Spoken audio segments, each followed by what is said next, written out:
Is this thing on? Welcome back to Big Mouth and fancy seeing you here in June. A very welcome, my friends, and especially my enemies. Come in, sit down, no touching. I don't do the touching. Welcome to Saturday's edition. Yes, Saturday's edition of the dceu Daily. I've got quite a few articles to read for you today. And you know how I really enjoy that. I get lost, it's crap.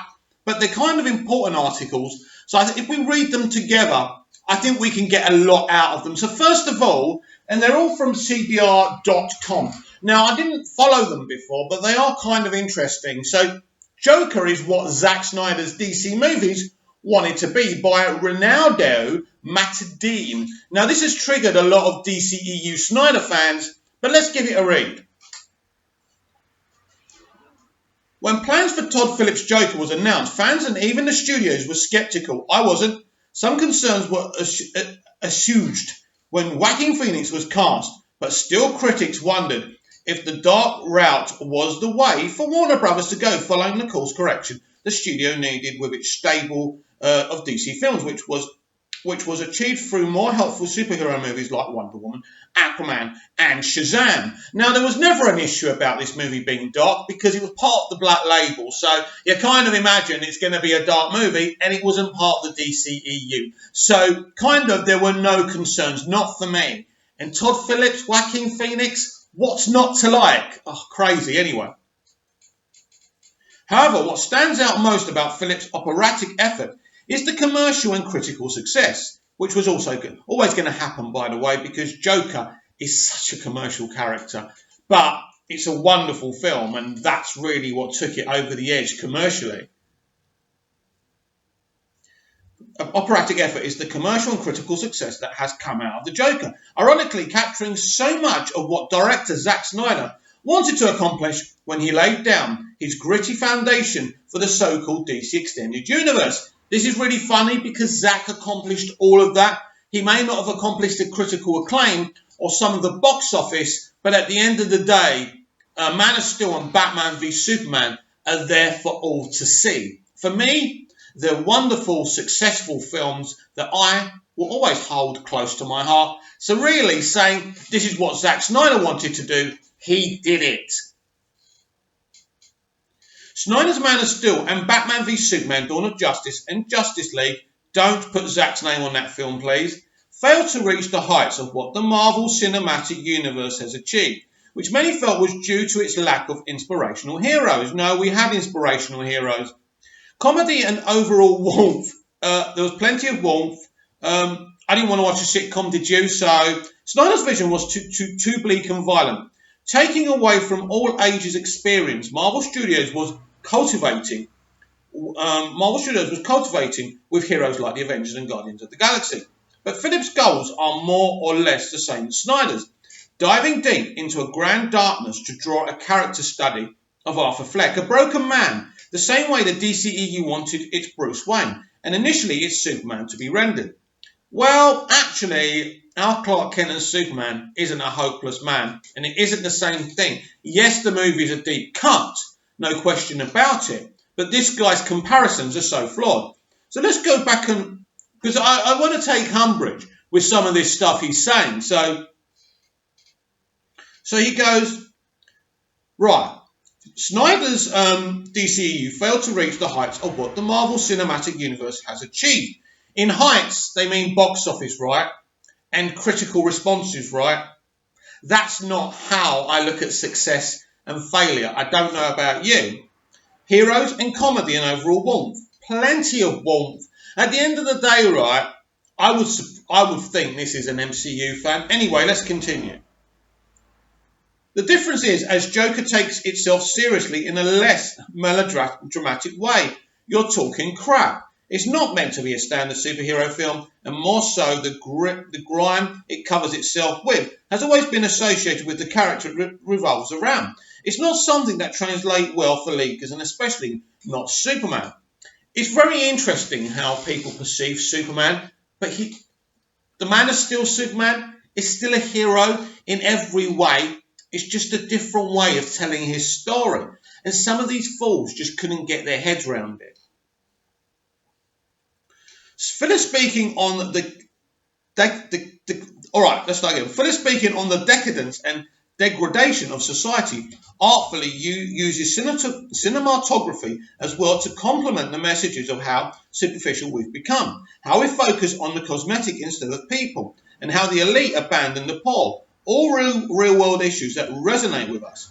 And so the emotional connection makes sense for a mental ill person like Arthur, who no longer wants to be mistreated and who's fed up with the classism found in society filled with hubris. In short, Philip's piece feels relatable, but more so natural, whereas Snyder tried to force it home in a style that fits the cynical heroes in Watchmen. Here's the thing. Snyder's style works for both Batman and Superman. There are versions of the character in the comic that's quite bleak and gritty, but the character himself isn't bleak in Man of Steel. He may be a little bit more bleak in BVS, and there's reasons for that, but at the end of the day, those films have worked for a hell of a lot of people, and he hasn't just kind of translated Watchmen into the DCEU. That's absolute nonsense. So he's right what he says about the Joker and why the Joker works. For me, something doesn't have to relate to me for me to be able to watch it. And I think this spoon-fed mainstream audience of today are missing the point. Plain and simple, Joker lends himself much better to these ideas, made all the easier by him not having to dilute his presence with Batman around on screen. Removing the Cape Crusader allows an R-rated piece of content that fits the essence and aesthetic of the clown prince of crime, which could create something even close to Joker Heath Ledger portrayed, an agent of chaos and anarchy. It's interesting, right? Because he says, plain and simple, Joker lends himself much better to these ideas, made all the easier by him not. It's funny because he thinks because Batman's not in it, that lends itself easier for it to be an R-rated movie. You could easily have an R-rated Batman movie. How many of us wouldn't absolutely love that? Snyder focused on hero worship, especially with Superman as a godlike saviour, but it's Phillips' takes on the Messiah complex, which has more drama and impact. I don't agree. Phillips' film does have impact, but so does Snyder's films. Complex, which has more drama and impact. When a crowd of Mexican people gathered around Henry Cavill's Kal-El, it was cheesy and again unearthed. Absolutely ridiculous. No wonder Snyder fans are saying this is an awful article, and it absolutely is. Listen to this. It was cheesy and again unearned. You know nothing. We've already seen him in Man of Steel. We've already seen him in Batman v Superman. When that happened, that is an amazing moment, and you've got governments and official people talking about if we need a Superman. Should there be a Superman? It's amazing, and you're calling it cheesy and unearned. Are you sure you saw the film? Anyway. But as Joker's end, when the rioters celebrate Arthur as a symbol of rebellion against the 1%, it does feel earned and genuine. We see the myth of the character coming to life, as opposed to Snyder's Cal, who plain and simple went for style over substance. You are absolutely wrong. There is style and substance in both Snyder's movies. You are so wrong, and again, you need to go back and watch those films. You absolute... Oh, forget it. I don't want to get into it with you. Especially because we didn't see the Man of Steel truly showing compassion to warrant this treatment and reverence. He never showed compassion. In Man of Steel on Batman v Superman. Again, go back and watch it. He saved a man, right? Falling off a helicopter, right? And then he goes, are you okay? And then the man appreciates that and actually saves Superman's life in a way as well when he warns him what's coming. Absolutely ridiculous. I can't believe it. Last but not least, Joker is a singular product of a specific filmmaker that inspires controversy and not subtlety. At that, Phillips pulls no punches in holding a mirror up to reflect our society. Snyder tried to do the same, telling us this is the way the world would react if gods, monsters and aliens touched down tomorrow. But again, there was no heart, no soul in his story. Ridiculous. Just action and spectacle. Wrong. Now, while the merits and demerits of Snyder's controversial choices are still being debated online, Joker transcended this conversation. This is really interesting to me because to say that Snyder's film. And what's really funny about this, if you don't like Snyder's work, how can you just put it on Snyder? Chris Terrio, David S. Goyer, Christopher Nolan, both those films were written by all those people, either the first one or the second one. So to put it all onto Snyder is ridiculous anyway. But they should take credit on what they did with those films, because those films absolutely had everything. This idiot, what he's trying to do is put fans who love the Joker against Snyder's verse, because obviously maybe he has an agenda and doesn't want to see this film's messaging helping Snyder get back to the DCEU or for the Snyder Cut to be released. There's an agenda here. There's no question about that. The chatter behind it has garnered more ticket sales, not to mention Oscar buzz. And that's again because character and story are being used as the main pillars. Snyder rushed the building of both of these, and as seen with Phillips, when you want to deconstruct heroes, a slow burn works better, especially if you're showing a duality in them. He didn't rush anything. Again, you're talking crap. Basically, you've written an article to lure us in. Basically, this is a Snyder hate piece, disguised as a Joker love piece. Phillips nailed it, even getting us to root for Arthur at certain times in his depravity, whereas Snyder kept the moral compass spinning for the world's finest, leaving us confused. I was never confused. You must be stupid if you were confused, mate. As to their true identities, an issue that, strangely enough, for a character defined by ambiguity, Phillips doesn't have with Arthur, even as we watch him descend into violent madness. I have never, ever read so much garbage in my entire life, and it's absolutely ridiculous. I'm just bereft, and I'm miffed, and I can't believe someone actually believes what he just wrote. And as I say, it's a Snyder hate piece written as a Joker love piece, and we just need to move on from it. Basically, this is something I was reading 3 or 4 years ago about Snyder. It's boring. Whoever loves his films loves them. Whoever hates them hates them. Just trying to put the Joker against Snyder's films. And you know what? I'm not having it. Because Snyder's films did have soul. It wasn't just about looking good. It had the lot. And I tell you something. He talks about the success of the MCU. Basically, the MCU movies are certainly only skin deep. Right, we move on. How Titans officially introduces the evil Lex Luthor.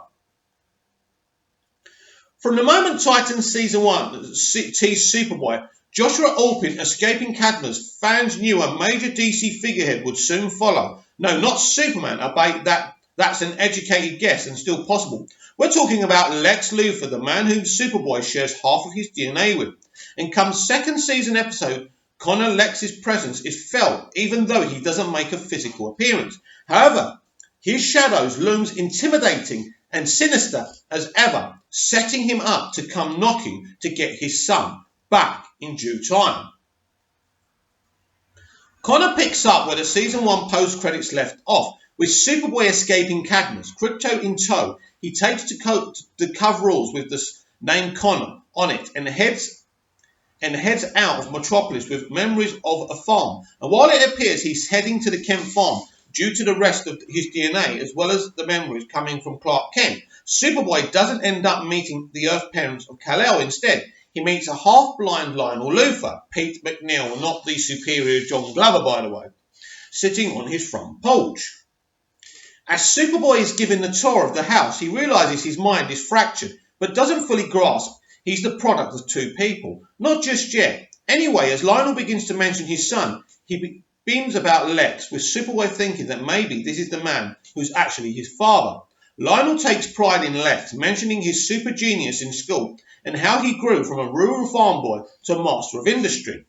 As the camera glosses over trophies and medals, Titans then shocks fans by showing an image of young Lex, apparently an only child, with his family looking as cute and innocent as ever. But as his dad goes on about his intellect, Superboy gets even more flashbacks of Lionel drinking and being abusive towards his boy.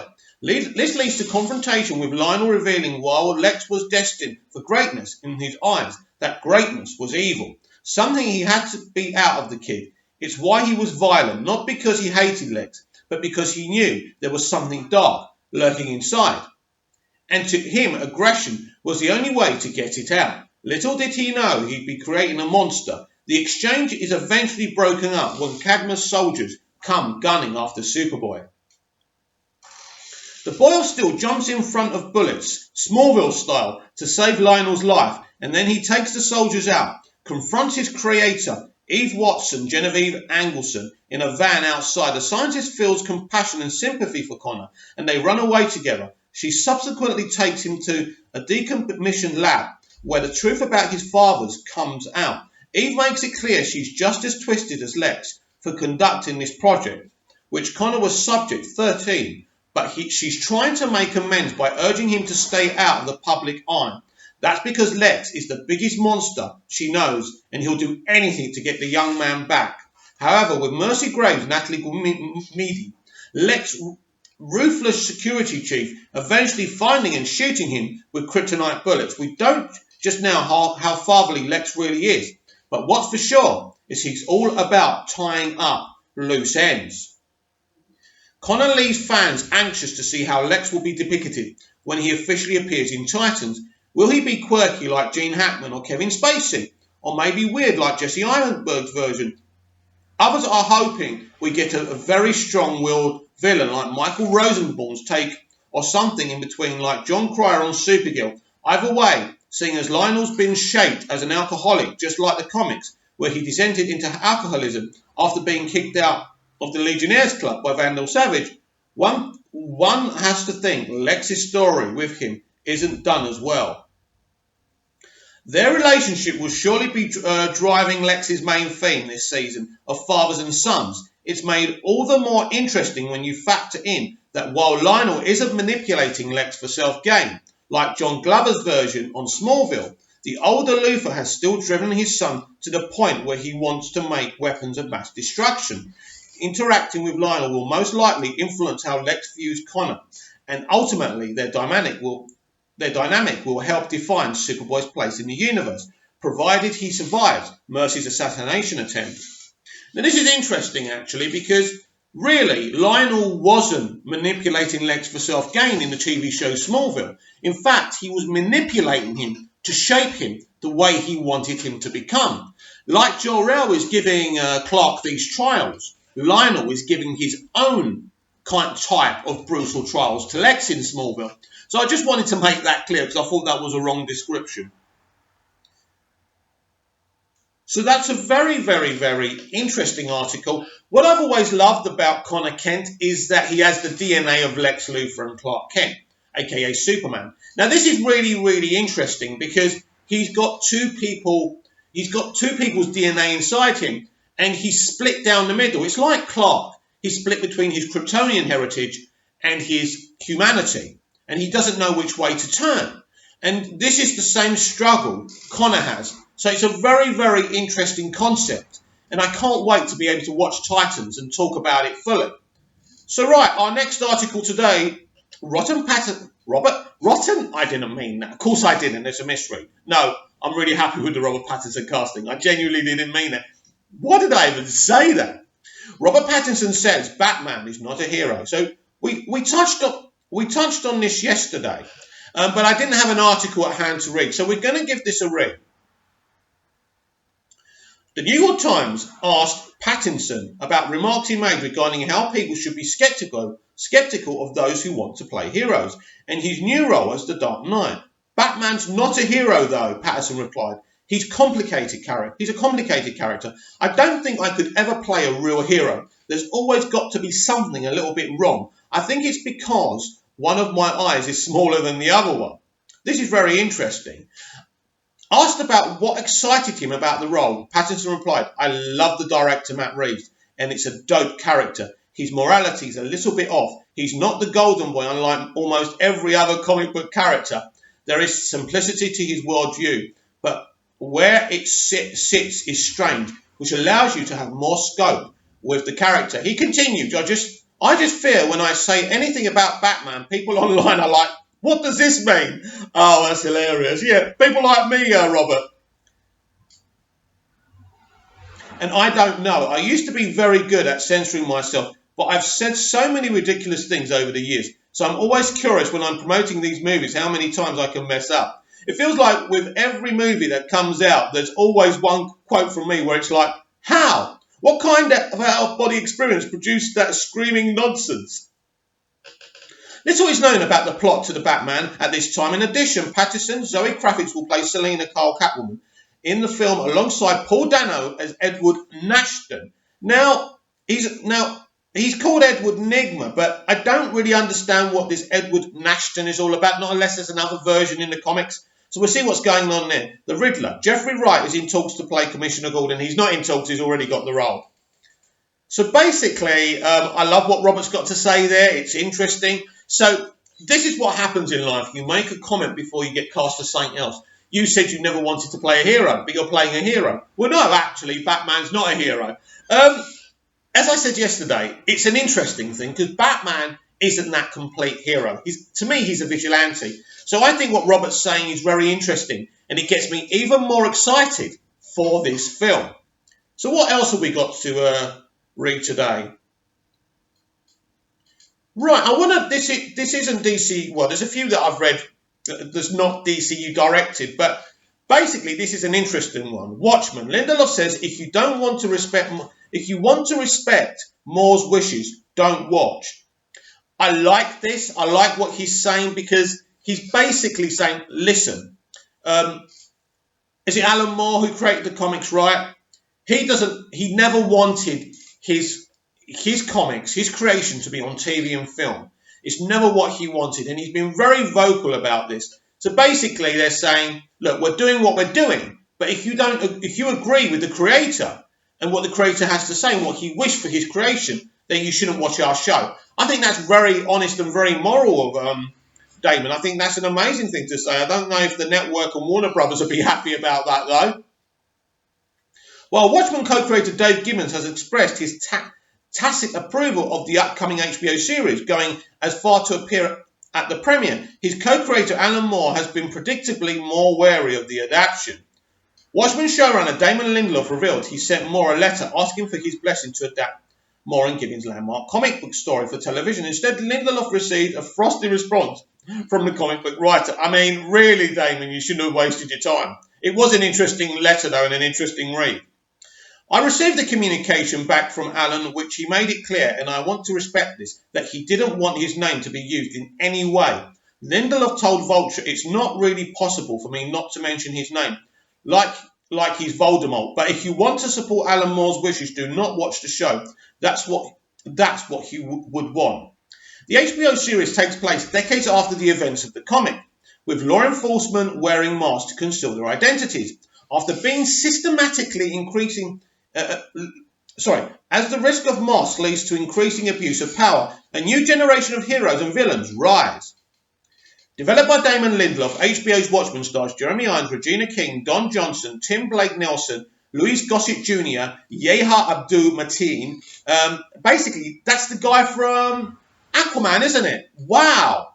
That is him, isn't it? I'm sure it is. Tom Misson, James Woke, Adelaide Clements, Andrew Howard, Francis Fisher. Yeah, it's a full cast. So basically, again, it's fascinating to me how a creative would actually do that. I'm surprised, to be honest with you. Don't watch it if you want to respect his wishes. I suppose it's a good piece of spin because people probably are so intrigued. There's no way they're not going to watch it. From what I'm hearing, this is worth a watch. So this is DCEU related and very interesting, by the way. Aquaman 2, Jason Momoa basically pitched the whole thing. Now, by the way, before I start reading this, I do not believe a word of it, and I'll tell you why. But anyway, although he is related to Zoe Kravitz, who's going to play Catwoman in the Batman, and he did get her that gig, so maybe he has got a lot more influence than he once had. Jason Momoa may be the lead actor in Aquaman 2, but that does not mean he has no say on what goes on behind the scenes. In fact, it seems like he has a very large say. Speaking to Esquire, Momoa discussed his large role in the pitching process, saying he mapped out the entire story for the sequel. Wow. I came in with a big pitch, he said. I came in with the whole thing mapped out, and they loved it. That's amazing, though, isn't it? I hope it is. I hope it is as good as I hope it works because I'm really excited about the sequel. I love the first film. Momoa's role behind the scenes will not stop with the story pitch. He's actively working with the creative team of the film and will bring many of his ideas to the project. Warner Brothers confirmed Aquaman 2's release back in early 2019 and announced in February that the film would open on December 16, 2022. The studio is currently negotiating Aquaman director James Wan's return to the franchise. Although nothing has been officially finalised, DC is also working on a spin-off based on Aquaman's vicious undersea creatures, the Trench. You know what? I'm really, really happy for Jason Momoa because I just feel that he's such a great guy, isn't he? And I'm glad that he's got more responsibility. I hope it doesn't suck, but I'm sure Walter Hamada and James Wan wouldn't be entertaining any old pitch. So that's very exciting. As I say, I'm really happy for Jason, and I can't wait to see and read what that pitch is. So really excited for the Aquaman sequel. Have we got any more else for you? No. That is it for all the articles. And I really enjoyed reading them to you. And I think if we talk about the ones we find, we just talk before I kind of wrap up for today and talk about the one with Momoa being involved with the plot of Aquaman 2 and what Pattinson said about Batman. I think I like actors taking more of an interest in what they're doing because their performances will be better if they're so kind of interested in what they're doing, because when they're bored, it tells on the final product. So I'm really, really happy that Momoa's involved with pitching a plot for Aquaman 2. As I say, I'm pumped to see what that is. And Robert Pattinson is spot on. Batman isn't just a hero. He's so much more than that. And I'm just fascinated with what Pattinson's going to do with this character.